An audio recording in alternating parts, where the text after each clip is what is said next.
Okay, a couple different headlines I want to go over today.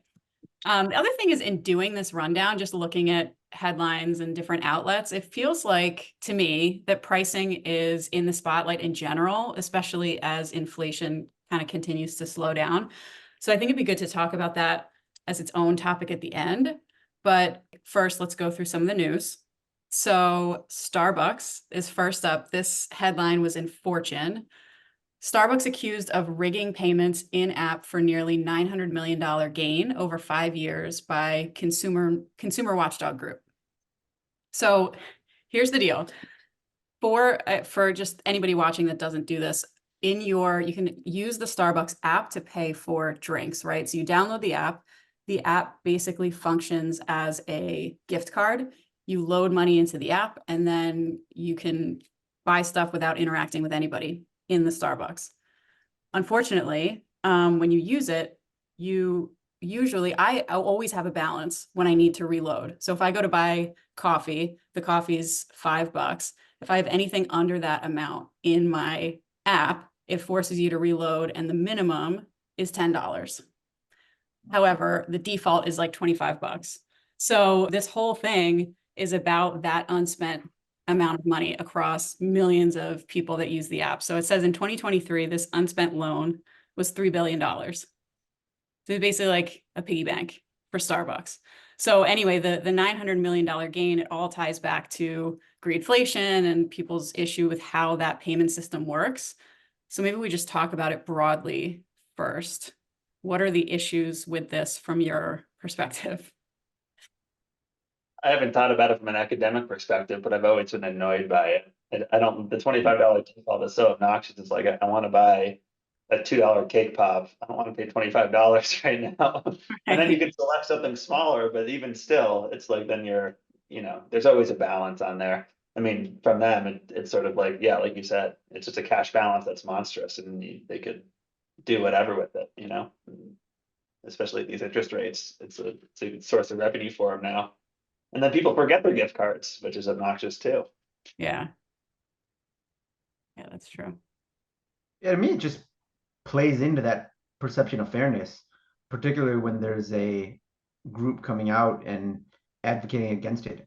I see it as similar to what you guys said, where you're reloading and you want to load up the app and perhaps get the rewards incentives. So you're showing loyalty to them. And in exchange for that loyalty, they're doing things that may not be perhaps unethical, but are certainly an annoyance to people. So as that progresses, I think it just plays into the fact that, okay, this doesn't quite feel like I'm being treated fairly, and it seems rational to come up with a better model and ultimately put that time into how you're going to make this a better experience for your customers, add value to them, versus playing with kind of the cash and the revenue recognition of these unused balances. Makes me think of the remember the Office Space scene where it's like there's like the few pennies and then it all adds up so much. Exactly It's right. like That's right. $3 million. Wow, that's a lot of like a little portion of one coffee or whatever. I hate to do this, but I'm kind of going to side on the Starbucks side. Like they have an app, which is probably the most widely used app you can imagine. People use it all the time to buy stuff and then just go up and pick up their goods that they're buying. People load it up, people give it as a gift. It's just like a gift card, like you guys all said, and we've lost gift cards. Gift cards, typically companies make money on it. There's a reason we lose it, right? So it's a human behavior that you have the mechanism to correct it by changing your behavior. You have the mechanism on your app to go and partial pay for a coffee and then use cash or credit card for the rest of the amount, so you can take the balance to zero. You have the option to turn this thing off after you take it to zero. Like, how much more do you want the company to give you or do for you? Like, you want everything to be like perfect, and it can't. It's a technology tool. Like, they're giving you the functionality to control your behavior in any way, shape, or form, yet it's their fault. And I don't understand that. You're loading cash into anything. If I have cash in my Venmo account, guess what? They're not just leaving that money in the Venmo account. You have access to your cash, but they're probably putting it in a bank and earning interest on it so they can make money on it. That's smart. We would all do the same thing. We do that with our own cash. And if I want to move that money into my checking account, I have every ability to do that instantaneously. So that's not Venmo's fault that they made 3% interest on my $200 that was in there for a month. How is that their fault? I have every control over it. If I have control over it, how is it the company's fault? Well, do you have control over it in Starbucks? Meaning, could you get that money back? Yeah, I mean, you can get the money back, meaning you can pay for whatever you want to pay for, and you can use partial payment. So you can put that balance to zero, and you can delete your app. Right. Yeah. They have to work so hard to do it, and they make it so easy to spend. The only other thing I'll say is that despite the complaint, I still use it, you know. I know. I know. Everybody uses it. I don't really go there, but it's to me, it's a convenience, right? That most people use, especially if there's a long line. People circumvent the line by using their app, paying for what they need to, going up and picking it up. In New York, the line is bigger to pick up the stuff that's ready made than it is to actually go to the cash register. You know, Yeah. so I don't know. I think it's really kind of it's a bit overblown. I can understand if they prohibited you to access the cash that's in there in some way, shape, or form. Totally get it. But I mean, it's your money. Go get it. Go use it. Yeah, there's a few elements of this because there's like the fairness element on the pricing side, but I think there's also the element of how they are recognizing revenue and whether or not they can recognize unused gift card balances as revenue. I believe that's what the consumer watchdog group was going after. So that's more on the accounting side of things, right? Probably kind of out of the realm of what we as pricers are necessarily talking about in terms of fairness. But I think specifically the consumer watchdog group was saying that the way that you are recognizing revenue does not comply with the accounting standards because unused gift cards cannot be recognized as revenue. It has to be unused revenue until there's a certain amount of time or something that passes where there's limited likelihood of somebody actually redeeming the gift card. Yeah, and that's the back end accounting, sure. which is fine. I mean, they have to follow what the accounting principles are, and I have no issues or problems with it. But to make it into a consumers are being taken advantage of, I think that's a bit of a stretch, especially throwing around big numbers. Yeah. Now, the other thing that happened right after this was they announced that you can bring your own cup and they give you 10-cent discount to fill up your own thing. And it's like, but come on, it's doing a discount. It's so funny, like right after that. And people are like, woo. All right. So that's Starbucks. Next headline. This is the Wall Street Journal. Federal judge blocks JetBlue's $3.8 billion acquisition of Spirit Airlines, which was since, by the way, appealed last night. So if this had gone through, and we'll see what happens, but it would have made them the country's 5th largest airline. And it was blocked due to, they said the ultra low cost carrier helps keep down fares. It's a way to keep it in place. What do you think about this one? Like, do you think this would have caused a big shakeup for all of them? I guess it's hard to know. I don't think so. I'll go first since last time, but it's a little frustrating to me when the government interjects like this because Spirit is not doing well financially. They're struggling, right? So if you have a company that's struggling, they're trying to merge with somebody else. It's not a monopoly. There's multiple airlines that are out there, and they're all doing dynamic pricing. And by the way, if I have looked at Spirit Airlines compared to American, Delta, United to pick the cheapest flight options I can. And with Spirit, if you add your baggage fees, you add your seat fees, you add all of them up, they're all comparable. The price points are all comparable, apples to apples, where they're not the cheapest. So to have this sort of feeling that they're the cheapest, you're taking the lowest guy out of the market, and these consumers are going to be hurt. I mean, they're going to go out of the market anyway because they're probably going to file for bankruptcy and liquidation. If they file for that, then where do they go? But at least now you have a choice. You're saving employees, you're saving this company by allowing them to try to turn this thing around. I mean, if I started a company and I said I'm artificially just lower my price and have a 10-cent price for everything when my cost is $5, and then go, I'm complaining because no one's helping me here. I mean, that's whose fault is that? You know, you're not running a profitable business. So I don't know what the government's going in and trying to save them from, or save the consumer from, because you're not going to be able to fly this airline in probably 2 years. The CEO's point of view, I think he knew the writing was on the wall, because even before this whole process started, he had recommended merging with Frontier, and shareholders were like, nope, we want Spirit.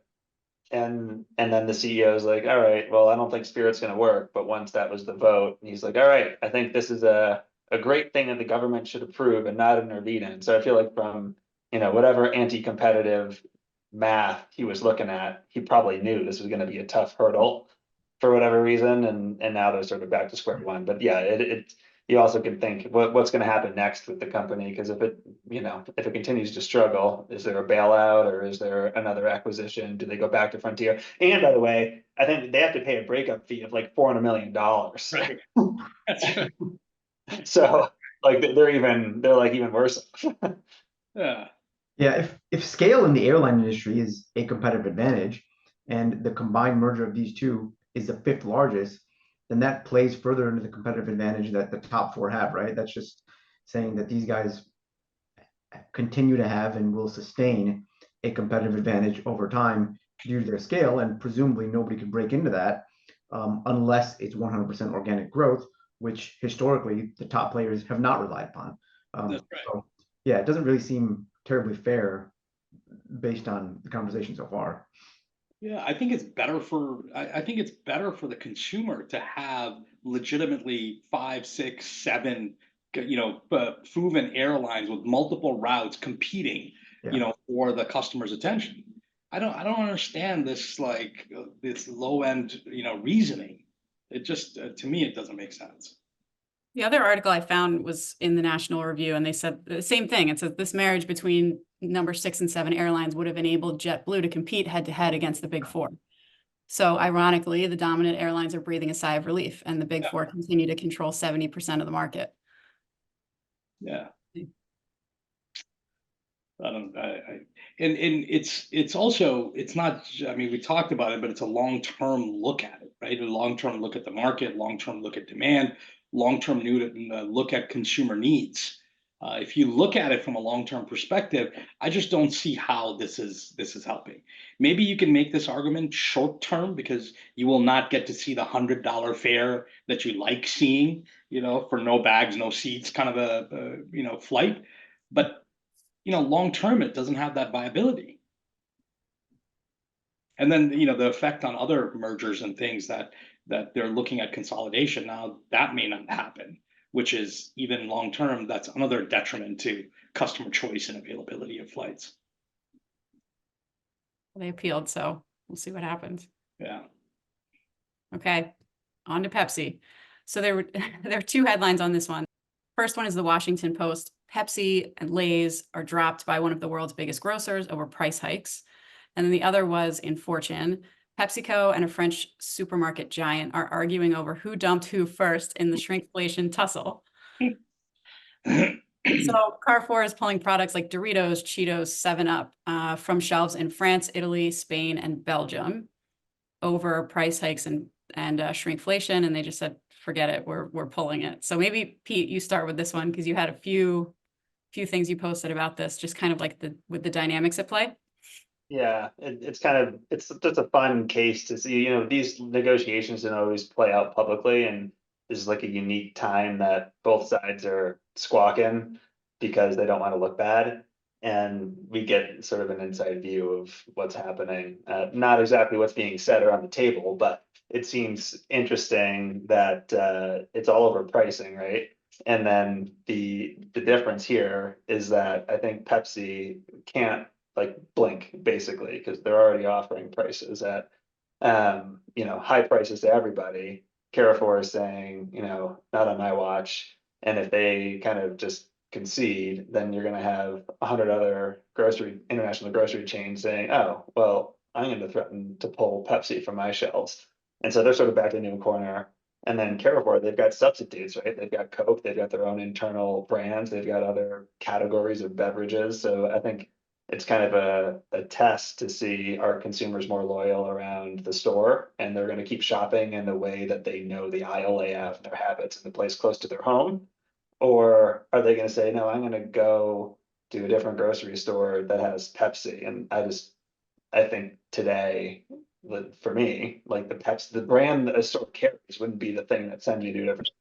I think Pepsi's ultimately going to have to blink a little bit, or there's certainly not going to be a short-term resolution to this one. I think it's going to play out like Carrefour is going to get the chance to spend the whole year seeing if they're more profitable without paying those price hikes, or if if they make a deal late in the year, then you'll know that they felt like they were worse off without carrying Pepsi. So it's kind of, we'll know the outcome. You guys think? I thought it was a super interesting article, particularly the fact that the rationale for this regulation being born was to help these smaller suppliers against these, say, behemoth type of retailers, and their ability to control price. So what it sounded like was French regulators are very conscious of that, and they want to push power towards the suppliers with the intention of these small suppliers being able to further penetrate. But now it seems like it's working in favor of these super large suppliers. So the big guys have more of a competitive advantage as a result of the policies that the regulators put in place, trying to protect the small guys. So it just goes to show the fact that, and part of the rationale for doing so was because the French government seems to be very conscious of the fact that their citizens are conscious of inflation and very sensitive to the cost of living. And I think in the article that Pete, you posted, there's a reference to a revolution that was due in part to this significant rise in bread prices. So they've got some history there, and they're conscious of it. But to me, it's starting to show that just kind of ad hoc regulation designed to control prices in a very specific segment isn't always going to do what it's designed to do, where it's playing in favor of the super large company. And originally they're trying to create the regulations so that mom and pop suppliers have an ability to make it into these retail type shops. Baguettes and Pepsi, the staple of the French diet. So it is super interesting. And Tracy, this kind of ties to the other article that we were going to chat about, which is the input costs going up and then now coming down, and what do companies do, right? So to me, it's you use the market to raise prices. I don't know why Pepsi's raising prices now, by the way. They knew that they were going to have a hard time, passing those prices through in this economy. And now it is an efficient, capitalism in general, in theory, should be an efficient market, right? We have choices of what we carry, don't carry, where we put it from a shelf standpoint. All these companies have choices they can make, just like consumers have choices that we don't have to buy. We can buy substitute products, we can buy different products, whatever it is, we all have choices. And the balance of capitalism is that balance of choices and decisions, right? And there should be checks and balances. That's why you need competition.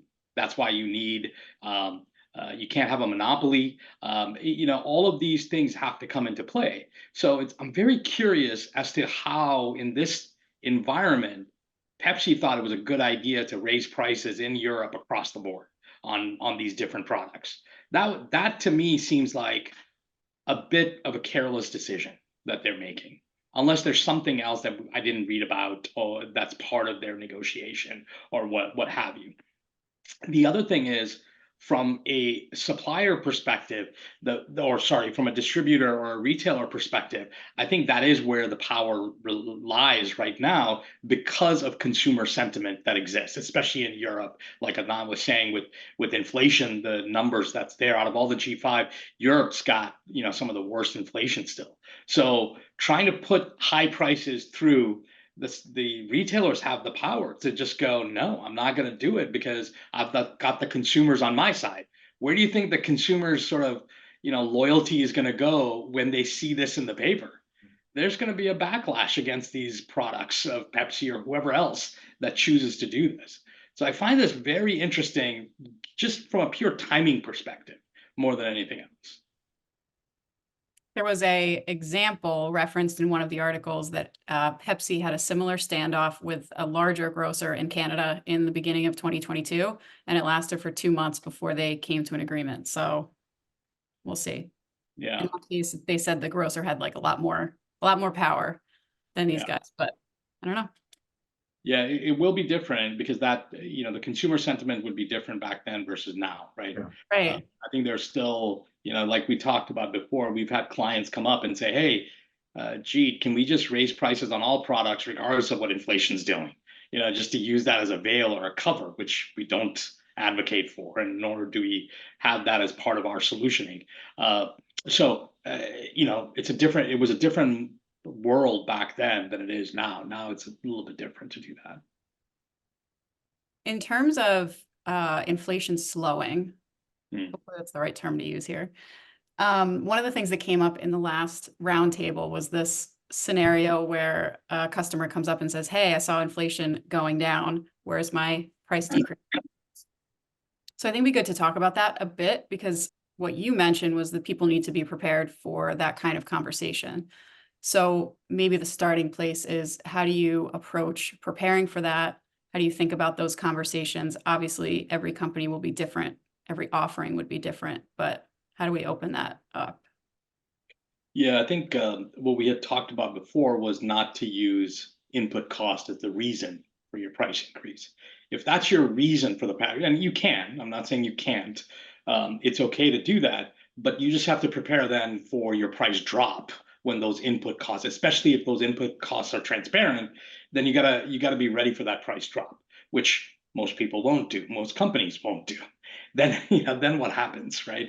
And so from our perspective, from a theory perspective, we believe in value-based justification. So if the value is there and you feel like you're fairly sharing that value with your customers, then you're able to protect that price and use that as the justification for price changes. And that protects you from this up and down world that we have right now. So, but if you did use it as a justification to raise prices, then I think you have to go back to the board on value. You have to go back to the board on potentially lowering your price if you use it as the sole justification to raise your price, just to keep it fair with your customers. Otherwise, customers have choices, right? Going back to the previous comment about capitalism and about businesses and communities, your customers have every choice to move on to another product, to choose something else, if they feel like they're being unfairly treated. There's also like an expectation or perception versus reality issue that's at play in sort of two levels. One is you hear that prices are rising less slowly, or inflation's decreasing, or inflation is coming down. And then people kind of think about, oh, well, prices should come back down, but that's the issue. It's just changing more slowly, and prices are way higher than they were 4 years ago. And that's just the reality of it. And then I think there's sort of a perception thing too. Even, you look at electronics, and there are some, TVs are coming down in price, or there's definitely segments of big purchases that people make occasionally that are coming down a lot, and you just don't buy them frequently enough to feel that day to day. Where I read an example the other day, or there was something where it's talking about Snickers bar effect, and it's like Snickers bars are now whatever $1.25 or $1.50, but you might buy those once a week, or however often you buy them, but you're way more sensitive to this like small purchase that happens frequently, even though it's like an infant, like a tiny part of your budget. And then you kind of feel like everything's expensive because of that. So there's like these perception things that are latent in the economy that kind of drive how people feel about it. Can we go back to you buying Snickers bars once a week and knowing the price of them? I mean, all right, daily, that's fine. Let's be real. Come on, it's a daily. And to mention that it is a insignificant part of the budget, but getting back to that frequency. That's great. Yeah, I do think the basket of goods that you're talking about, you know, different people are sensitive to different things. That's what makes it really interesting. I was just at Costco. I used to have a rule that said, hey, I'm going to buy an 85-inch TV once it hits below 2,000. And it hit below 2,000 like 2 years ago. But now I'm seeing like 90, 95-inch screens, and it's going for like $1,200, $1,300.